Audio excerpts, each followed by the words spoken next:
Mas afinal de contas, qual é a grande diferença entre rostos no estilo comics, games, filmes, mangá, anime, né, e cartoon? O que diferencia eles realmente? Essa é uma boa pergunta, não é? E ela foi feita lá no nosso box de perguntas do Instagram da Arcadia. E eu resolvi trazer essa pergunta aqui para o canal. Salve, salve! Sejam muito bem-vindos à Arcadia, eu sou Bruno Moss e, pessoal, eu resolvi trazer essa pergunta porque é um tema muito interessante. Para quem não conhece, eu tenho outras redes sociais, não é? Tem aí o Instagram da Arcadia, inclusive se você não é inscrito no Instagram, também se inscreva, porque lá eu faço diversas postagens e também tem o famoso box de perguntas, vira e mexe, eu abro uma caixinha de perguntas lá nos stories, onde você pode fazer qualquer pergunta e eu respondo na medida do possível. É uma das coisas que eu mais gosto de fazer, é ajudar os aspirantes aí a dar os seus primeiros passos e botar a mão na massa.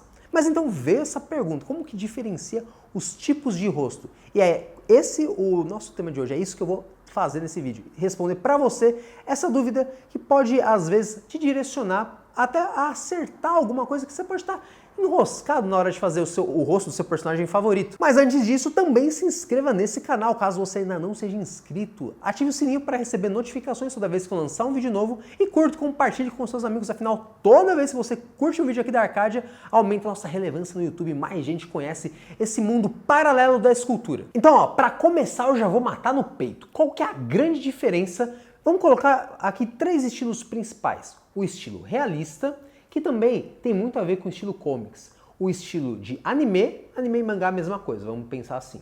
E o estilo cartoon, né? E o estilo cartoon, vamos pensar também essa linha mais animated, né? Que nem a gente aí mostra direto a Batgirl, o Batman da Liga da Justiça Sem Limites para vocês. O que mais diferencia esses 3 estilos, que podem se ramificar, é a estrutura do rosto.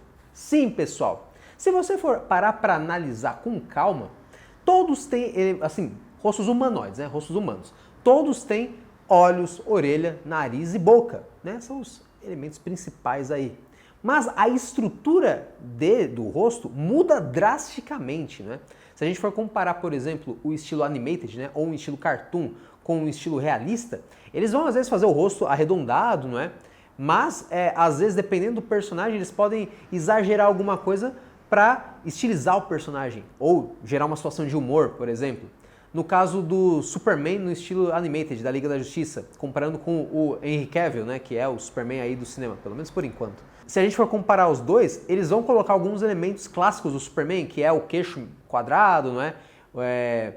No caso do desenho animado, eles colocaram lá a franjinha do pega-rapaz, né, que é clássico do Superman dos quadrinhos, mas se você for ver, ambos são pessoas robustas, né? No caso, a versão animated ou a versão do cinema.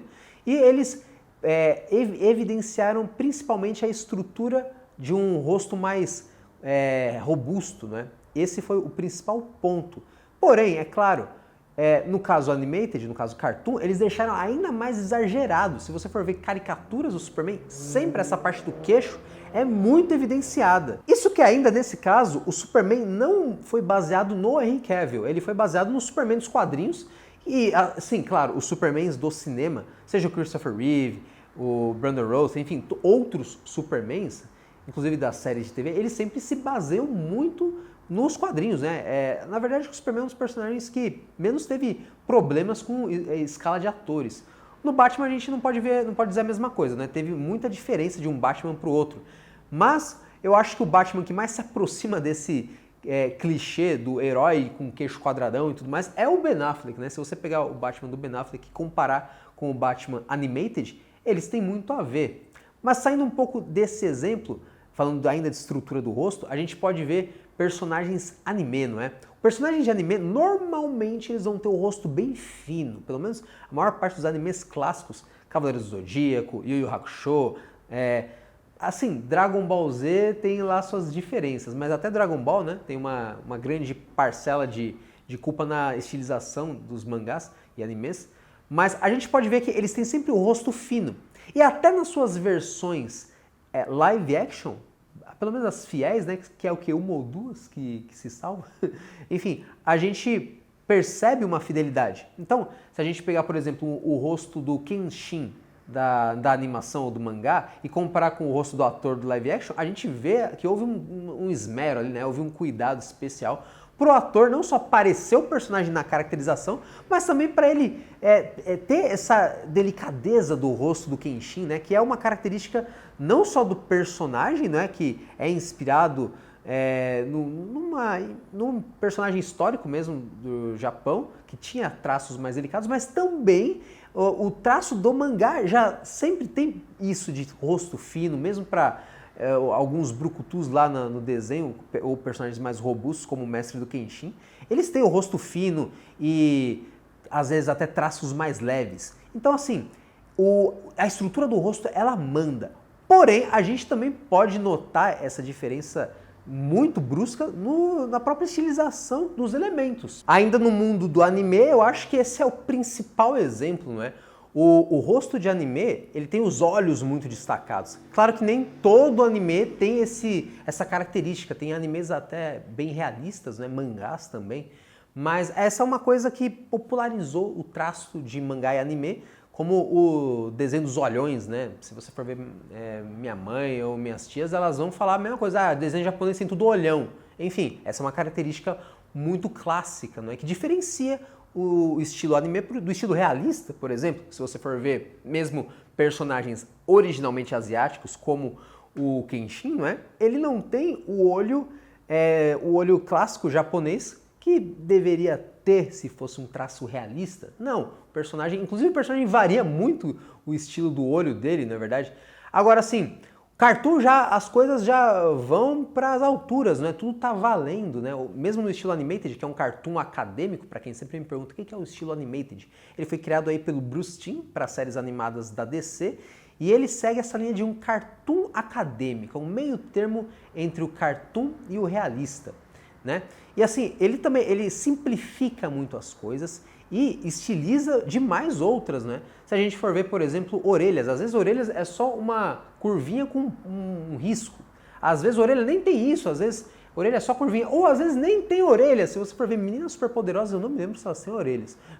E o próprio olho delas também já é uma parada bem estilizada, que até, na minha opinião, remete um pouco os mangás e animes da vida, não é verdade? Agora sim, esse tipo de coisa vai ser, vamos colocar, principalmente influenciado por conta de uma estrutura bem feita. Na hora de você fazer as suas modelagens, você tem que prestar atenção primeiramente na estrutura da escultura. Inclusive, uma das principais dicas que eu dou para os arcadianos na hora de fazer um rosto, por exemplo, do Saga. A gente precisa construir um rosto bem fino, esguio e uma base bem nivelada para depois a gente encaixar o nariz. O nariz de anime é uma coisa totalmente fininha, né? E não existe tanto espaço para marcas de expressão que são clássicas do rosto realista. No rosto realista, a gente utiliza muito a base do crânio para a gente colocar ali alguns elementos. Eu vou pegar aqui para vocês darem uma olhada. Não que seja obrigatório toda vez que você quer fazer um rosto realista, você tem que fazer um crânio, né? Você quer fazer aí o Homem de Ferro, ou o Homem-Aranha, o Tom Holland, ou então, sei lá, você quer fazer a Scarlett Johansson aí como a Viúva Negra, você sempre precisa fazer o crânio para fazer o rosto. Nada a ver, pessoal, não precisa. É claro que muitas coisas do rosto realista estão escondidas aqui no crânio. Por exemplo, as bochechas, elas são, vamos dizer assim, elas são pautadas aqui no osso do zigomático, que é esse ossinho aqui do canto do rosto. Os olhos, obviamente, e a profundidade dos olhos, elas têm a ver aqui com a cavidade ocular. E esse osso aqui da ponte, vamos dizer assim, do nariz, ele é muito importante para dizer o tamanho e a grossura, muitas vezes, da base do nariz, não é verdade? E assim, o crânio, ou seja, o esqueleto no geral da figura, ele é, como sempre eu digo, uma coisa muito interessante e muito importante da gente levar em conta, principalmente para personagens que são atores ou pessoas reais, né, no fim das contas, que é o tal do likeness, né? Retratos sempre precisa ter uma atenção especial a esses pequenos detalhes que a gente vai ver na pele, mas que, obviamente, eles vêm lá da caixa craniana do ator ou da atriz. Agora é sua vez. Conta pra mim aqui nos comentários qual o personagem que você estava com vontade de modelar o rosto. Você pode fazer um busto, por exemplo. Esse busto aqui do Batman Vampiro, que é uma versão do Batman pouco conhecida. Eu fiz lá na longínqua Horror Expo de 2019. Então assim, pessoal, fazer bustos é sempre um bom exercício para você treinar rostos, né? Eu falo para os arcadianos, se você treinar um busto por dia, um busto por semana, pelo menos, um rosto por semana, para você que quer assim se tornar o cara mesmo na escultura, você em poucos meses vai estar dominando essa que parece ser uma das coisas mais difíceis em escultura, mas não é não. Com o método certo você consegue chegar lá. Beleza, pessoal? Por hoje é só. Vejo vocês no próximo vídeo. Um grande abraço e, como sempre, avante, escultores!